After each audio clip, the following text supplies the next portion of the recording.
क्या कभी ऐसा होता है कि गुस्से में आप कुछ ऐसा कह जाते हैं जिसका पछतावा आपको बाद में होता है?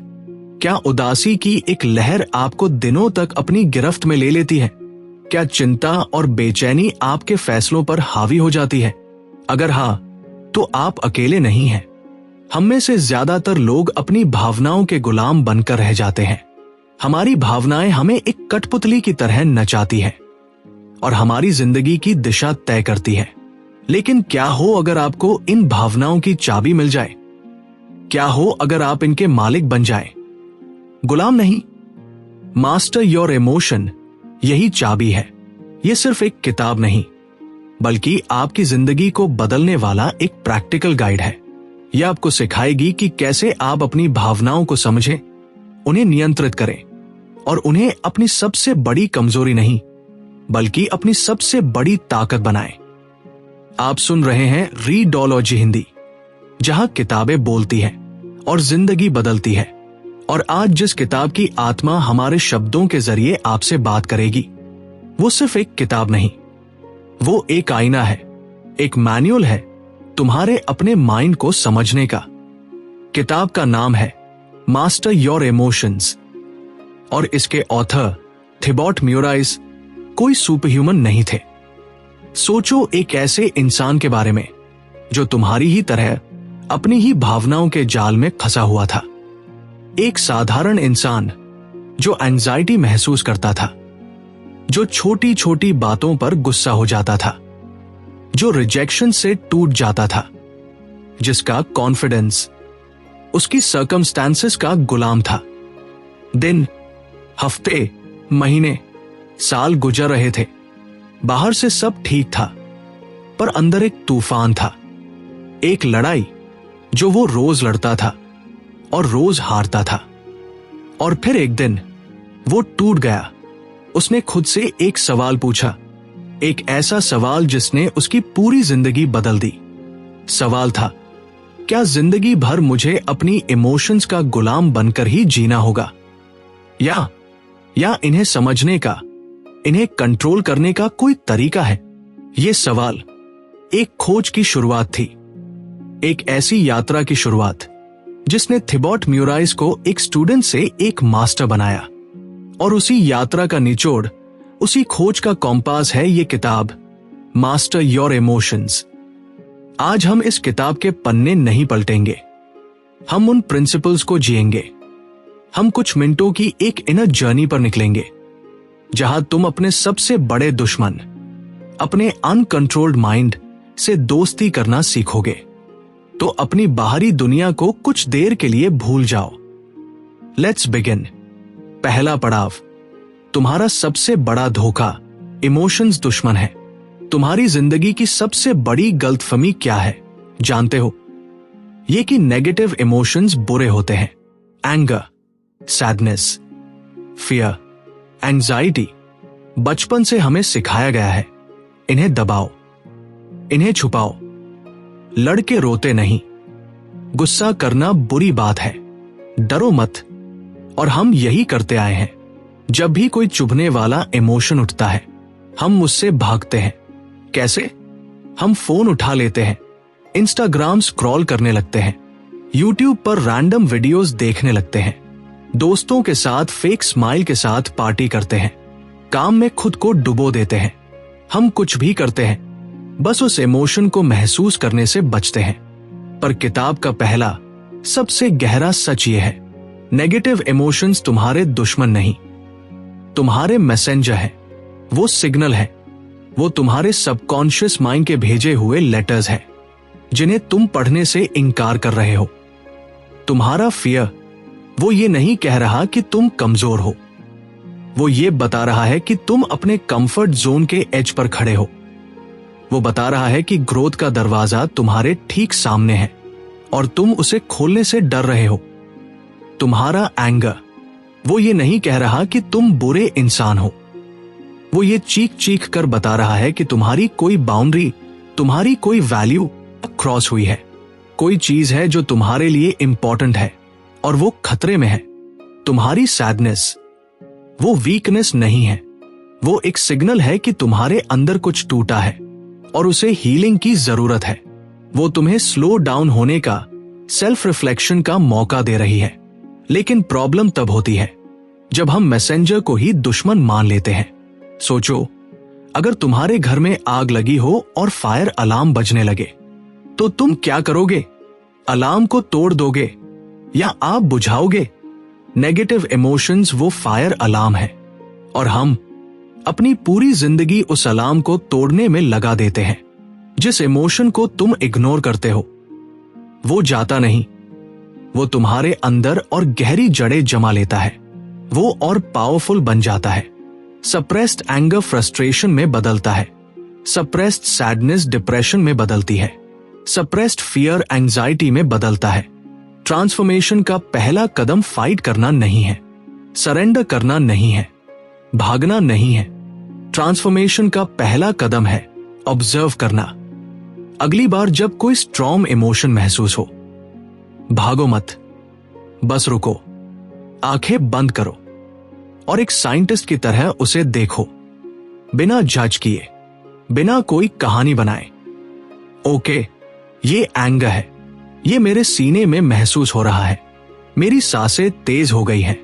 बस इतना ही। जिस पल तुम इमोशन के ऑब्जर्वर बन जाते हो, तुम उसके गुलाम नहीं रहते, तुम ड्राइवर सीट पर आ जाते हो। दूसरा पड़ाव, तुम्हारी हकीकत का आर्किटेक्ट, तुम्हारा माइंड। एक सिचुएशन सोचो, तुमने एक इंपॉर्टेंट प्रेजेंटेशन दिया और वो फेल हो गया, क्लाइंट ने रिजेक्ट कर दिया। अब यहां दो लोग हैं। पहला इंसान सोचता है, मैं एक लूजर हूं, मुझसे कुछ नहीं होता, मेरी लाइफ बर्बाद है, सब खत्म हो गया। वो क्या महसूस करेगा? Shame, hopelessness, depression. दूसरा इंसान उसी सिचुएशन में सोचता है, ओके, ये काम नहीं किया, मुझे फीडबैक मिला है, मुझे कहां इंप्रूव करना है, ये सीखने का मौका है, नेक्स्ट टाइम मैं बेहतर करूंगा। ये एक लेसन था। वो क्या महसूस करेगा? Determination, hope, motivation. Situation Sam थी, फेलियर सैम था, लेकिन दोनों की इमोशनल रियलिटी जमीन आसमान का फर्क। क्यों? क्योंकि किताब का दूसरा बड़ा ट्रूथ यह है, आप सिचुएशन की वजह से अपसेट नहीं होते, बल्कि उस सिचुएशन के बारे में अपनी इंटरप्रिटेशन की वजह से होते हो। बारिश होना एक न्यूट्रल इवेंट है।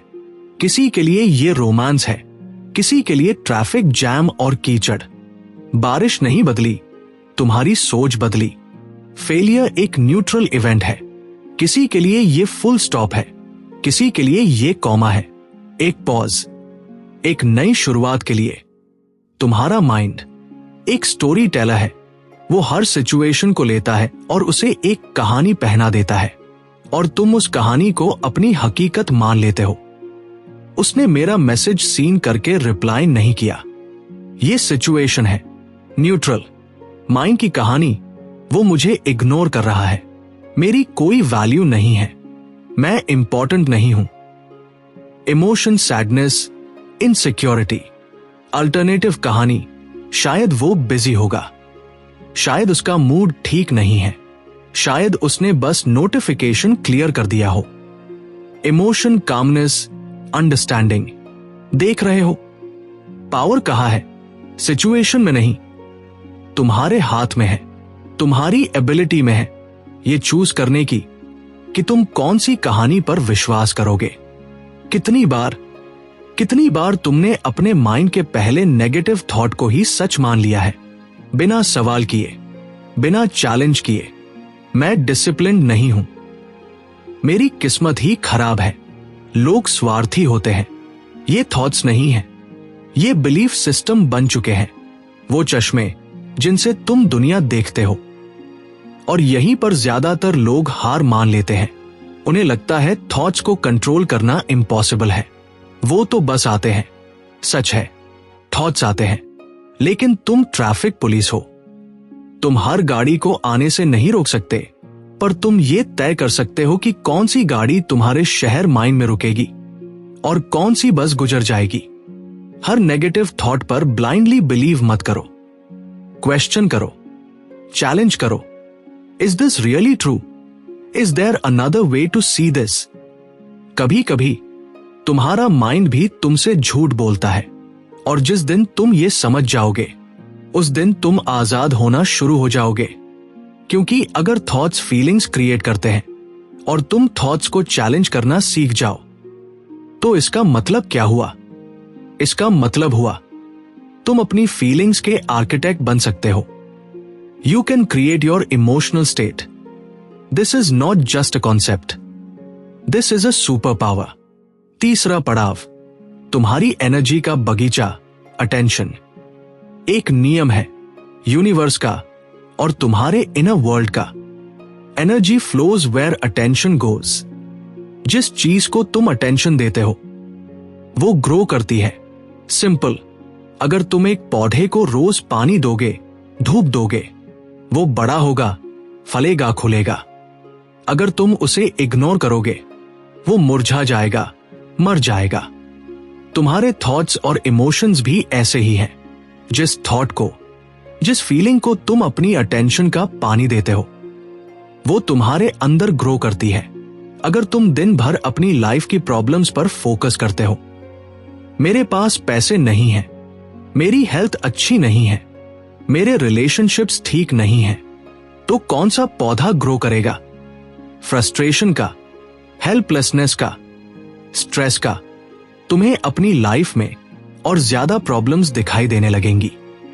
अगर तुम दिन भर कंपैरिजन करते हो, सोशल मीडिया पर दूसरों की परफेक्ट लाइफ देखते हो, उसके पास मुझसे अच्छी कार है, वो मुझसे ज्यादा सक्सेसफुल है, वो मुझसे ज्यादा खुश है, तो कौन सा पौधा ग्रो करेगा?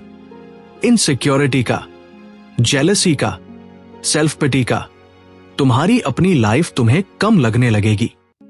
अब इसे उल्टा सोचो। अगर तुम कॉन्शियसली अपनी अटेंशन को उन चीजों पर लगाना शुरू कर दो जो तुम्हारे पास है। थैंक यू कि मेरे पास आज रहने को घर है। थैंक यू कि मेरे शरीर में सांसें चल रही हैं। थैंक यू कि मेरे पास एक इंसान है जिससे मैं बात कर सकता हूं। तो कौन सा पौधा ग्रो करेगा? ग्रैटिट्यूड का। और जब ग्रैटिट्यूड ग्रो करता है तो लाइफ में अपॉर्चुनिटीज और अबंडेंस दिखने लगती है। अगर तुम अपनी अटेंशन को प्रॉब्लम से हटाकर सॉल्यूशंस पर ले आओ, ओके, पैसे कम हैं, मैं कौन सी नई स्किल सीख सकता हूं? मैं एक्स्ट्रा इनकम के लिए क्या कर सकता हूं? तो कौन सा पौधा ग्रो करेगा? एक्शन का, एम्पावरमेंट का, होप का। किताब कहती है तुम्हें अपनी लाइफ को बदलने के लिए किसी चमत्कार का इंतजार करने की जरूरत नहीं है। तुम्हें बस अपनी अटेंशन को शिफ्ट करना है। ये इतना सिंपल है कि लोग इस पर विश्वास नहीं करते, लेकिन ये इतना पावरफुल है कि ये तुम्हारी पूरी दुनिया बदल सकता है। तुम्हारा इमोशनल एनवायरनमेंट तुम्हारी लाइफ क्रिएट करता है, और तुम्हारा इमोशनल एनवायरनमेंट बनता है इस बात से कि तुम कॉन्शियसली क्या चूज करते हो, क्या देखना है, क्या पढ़ना है, किससे बात करनी है, और सबसे बढ़कर किस थॉट को इंपॉर्टेंस देनी है। एक पल के लिए रुको और सोचो, आज, अभी तक तुमने अपनी अटेंशन की सेक्रेड एनर्जी कहां इन्वेस्ट की है? कंप्लेंट्स में, वरीज में, पास्ट रिग्रेट्स में, फ्यूचर एंजाइटीज में, या ग्रैटिट्यूड में, लर्निंग में, सॉल्यूशंस में, प्रेजेंट मोमेंट में? तुम्हारा जवाब तुम्हारी आज की इमोशनल स्टेट है, और तुम्हारे आज के चॉइसेस तुम्हारी कल की रियलिटी बनाएंगे। Choose wisely. चौथा पड़ाव, असली दौलत, इनर पीस। हम सब सक्सेस के पीछे भाग रहे हैं। पैसा, करियर, स्टेटस, फेम, और हमें लगता है जिस दिन ये सब मिल जाएगा हम खुश हो जाएंगे। पर तुमने देखे हैं ऐसे लोग जिनके पास सब कुछ है, बैंक बैलेंस, लग्जरी कार, बड़ा घर, रिकॉग्निशन, पर जब वो अकेले होते हैं तो एंजाइटी, जेलसी, लोनलीनेस और ओवर थिंकिंग से घिरे होते हैं। उनकी हंसी खोखली होती है, उनकी नींद अधूरी होती है, उनकी आउटर सक्सेस उनकी इनर एम्प्टीनेस को और ज्यादा हाईलाइट करती है। क्यों? क्योंकि ट्रू सक्सेस बाहरी दुनिया की उपलब्धि नहीं है। ट्रू पावर अंदर की स्थिरता है। किताब का एक सबसे ब्यूटीफुल आइडिया है, peace is not the absence of problems, it is the ability to stay calm despite them. शांति का मतलब यह नहीं कि तुम्हारी जिंदगी में तूफान नहीं आएगा। तूफान आएगा। Life is unpredictable. लोग तुम्हें हर्ट करेंगे, तुम फेल होगे, चैलेंजेस आएंगे। शांति का मतलब है जब तूफान आए तो तुम एक पत्ते की तरह उड़ो नहीं, तुम एक पहाड़ की तरह खड़े रहो। स्टेबल, अनशेकेबल, इमोशनली स्ट्रांग लोगों को पेन फील नहीं होता, ऐसा नहीं है। उन्हें भी होता है, शायद तुमसे ज्यादा गहरा, लेकिन वो पेन को अपनी आइडेंटिटी नहीं बनने देते। वो सैडनेस को फील करते हैं, पर सैडनेस बन नहीं जाते। वो एंगर को एक्नॉलेज करते हैं, पर एंगर में बहन नहीं जाते।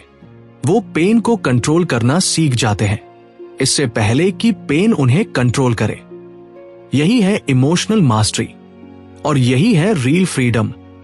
क्या सच में तुम्हारे पास समय नहीं या करेज नहीं खुद के साथ बैठने का, अपनी डायरी में अपने थॉट्स लिखने का, 5 मिनट मेडिटेट करने का, अपने इनर वर्ल्ड को समझने का? हम एक्सटर्नल स्किल सीखने में सालों लगा देते हैं, कम्युनिकेशन, मार्केटिंग, कोडिंग, लेकिन जो एक स्किल हमारी क्वालिटी ऑफ लाइफ को 100% डिफाइन करती है, इमोशनल मैनेजमेंट, उसे हम चांस पर छोड़ देते हैं। ये जर्नी आसान नहीं है, इसमें एफर्ट लगता है, डिसिप्लिन लगता है, कंसिस्टेंसी लगती है, पर इसका रिवॉर्ड सिर्फ सक्सेस नहीं है। इसका रिवॉर्ड है इनर पीस, एक ऐसी दौलत जिसे दुनिया की कोई ताकत तुमसे छीन नहीं सकती। अंतिम चरण, तुम्हारा पुनर्जन्म। आज तक तुम अपनी भावनाओं के साथ लड़ते आए हो, तुमने उन्हें दबाया है, तुम उनसे भागे हो, तुमने उन्हें जज किया है और नतीजा, तुम थक गए हो। आज से एक नया रास्ता चुनो, एक डिसीजन लो, सिर्फ एक डिसीजन हर बार जब कोई नेगेटिव इमोशन आए, चाहे वो कितना भी अनकंफर्टेबल क्यों न हो। फाइट मत करो, रन मत करो, डिस्ट्रैक्ट मत करो, बस पॉज करो, एक गहरी सांस लो और एक दोस्त की तरह क्यूरियोसिटी के साथ खुद से पूछो, हेलो एंगर, तुम यहां क्यों हो? हेलो एंजाइटी, तुम मुझे क्या सिखाना चाहते हो? हेलो सैडनेस, तुम्हारे पीछे कौन सा घाव छुपा है? ये सवाल तुम्हारी गुलामी की जंजीरों को तोड़ने वाला पहला हथौड़ा है। ये सवाल तुम्हें विक्टिम से क्रिएटर बनाता है, क्योंकि जब तुम इमोशंस को मास्टर कर लेते हो तब लाइफ तुम्हें कंट्रोल नहीं करती, तुम अपनी लाइफ को कंट्रोल करते हो।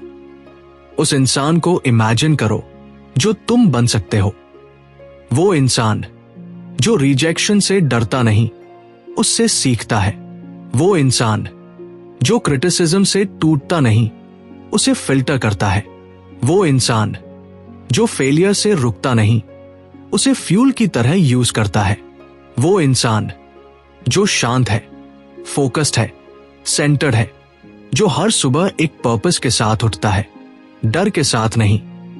वो फ्यूचर वर्जन तुम्हारा इंतजार कर रहा है और तुम्हारे करंट सेल्फ और उस फ्यूचर सेल्फ के बीच का फासला सिर्फ एक चीज से तय होगा, तुम्हारी willingness to master your inner world. याद रखना, your emotions are powerful servants but dangerous masters. आज, अभी, इसी पल उन्हें उनकी सही जगह दिखाओ। अगर तुम अंदर की दुनिया जीत गए तो बाहर की दुनिया ऑटोमेटिकली बदल जाएगी।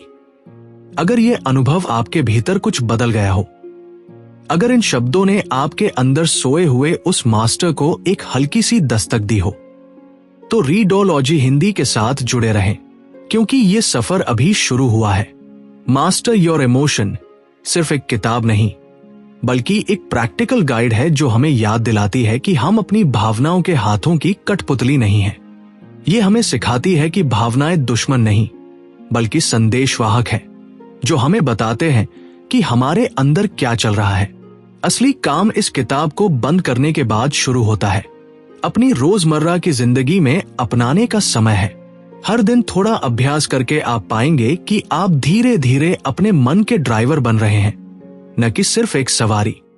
याद रखें, आपकी शांति और सफलता का रिमोट कंट्रोल किसी और के पास नहीं, बल्कि अब आपके अपने हाथों में है। आपकी भावनात्मक महारत, इमोशनल मास्टरी का सफर आज से ही शुरू होता है। अगर इस अनुभव ने आपके अंदर की आग को एक नई हवा दी हो, अगर इसने आपकी बेड़ियों का एहसास दिलाया हो और उन्हें तोड़ने की हिम्मत भी, तो रीडोलॉजी हिंदी के साथ इस सफर में जुड़े रहें, क्योंकि हर किताब में एक आइडिया है जो आपकी जिंदगी बदल सकता है। अगर आपको ऐसी ही पावरफुल बुक समरीज पसंद है तो रीडोलॉजी हिंदी को अभी सब्सक्राइब करें। वीडियो पसंद आया हो तो लाइक जरूर करें और नीचे कमेंट करके बताएं अगली कौन सी बुक की समरी चाहिए। हम मिलते हैं अगली वीडियो में। तब तक सीखते रहो, बढ़ते रहो।